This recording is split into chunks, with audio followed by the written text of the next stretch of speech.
Hi అండి, ఈరోజు మనం ప్రిపేర్ చేసుకుందాము గోంగూర పచ్చడి. ఇది మా టెర్రస్ గార్డెన్ అండి. టెర్రస్ గార్డెన్లో గోంగూర అండి. నీట్గా కట్ చేసుకొని ఒలిచి కడిగి పెట్టుకోవాలండి.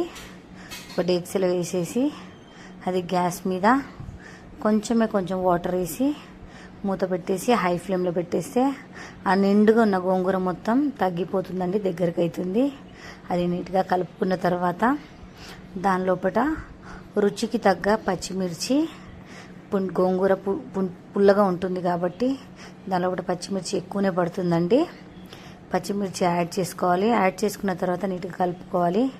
కలుపుకుంటే అది మొత్తం దగ్గర పడుతుందండి పచ్చిమిర్చి పుంటికూర మొత్తము. దానిలో ఒకటి వాటర్ ఉంది కదండి, ఆ వాటర్ని మొత్తం మనము ఒక జాలి గిన్నెలో వేసేసి వాటర్ తీసేసేయాలి. తీసేసిన తర్వాత ఆ పెట్టుకున్న బగోనలోనే డేక్సీలోనే మళ్ళీ ఆ పుంటికూరని మొత్తము దాని లోపల వేసేస్తే నీట్గా కలుపుకుంటే హై ఫ్లేమ్లో పెట్టి ఆ వాటర్ కూడా మొత్తం ఆవిరైపోతుంది. ఆవిరైపోయినాక థిక్గా అవుతుంది. అయిన తర్వాత గ్యాస్ బంద్ చేసి చల్లారిన తర్వాత పచ్చిమిర్చి మొత్తము ఒక సైడ్ కనుక్కొని మనము పప్పు రుబ్బుకునే పప్పు కర్రతోటి ఆ పచ్చిమిర్చిని మొత్తము దాంట్లోనే నలిపేసేయాలండి.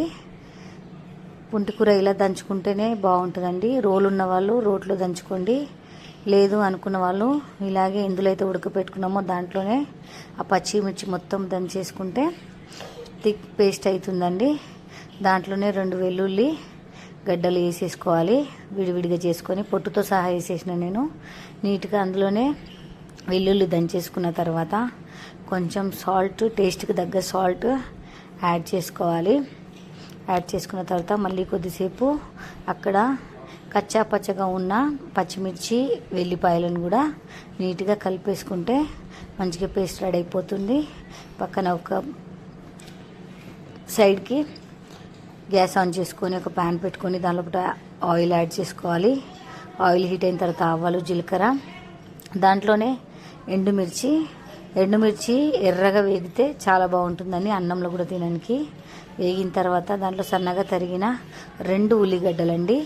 ఉల్లిగడ్డలు ఫుల్గా వేగకూడదు, కొంచెం కచ్చా పచ్చాగా ఉంటేనే బాగుంటుంది. దాని లోపల కొంచెం మనము కరివేపాకు యాడ్ చేసుకుందామండి. కరివేపాకు యాడ్ చేసుకొని మొత్తము నీట్గా కలిపేసుకోవాలి. కలిపిన తర్వాత దాంట్లోనే కొంచెము పసుపు వేసుకుందామండి.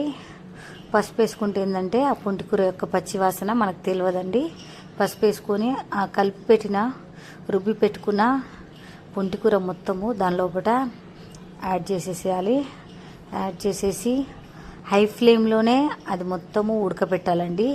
హై ఫ్లేమ్లో పుంటికూర వేసినప్పటి నుంచి ఆ నూనె మొత్తము ఆ పుంటికూర పీల్చేస్తుందండి. హై ఫ్లేమ్లో బాగా కలిపేస్తే పుంటికూర మొత్తం దగ్గరికి అయిపోతుంది. ఇంకా సర్వ్ చేసుకొని తింటే చాలా బాగుంటుందని పుంటికూర పచ్చడి. ఎండుమిర్చితో కూడా ట్రై చేయొచ్చు, కానీ ఇది పచ్చిమిర్చి పుంటికూర పచ్చడి అండి. మీకు ఒకవేళ నా రెసిపీ నచ్చినట్లయితే లైక్, షేర్, కామెంట్ చేయండి. ప్రీతిస్ కిచెన్ అనే ఛానల్ని సబ్స్క్రైబ్ చేసుకోండి. బాయ్ అండి.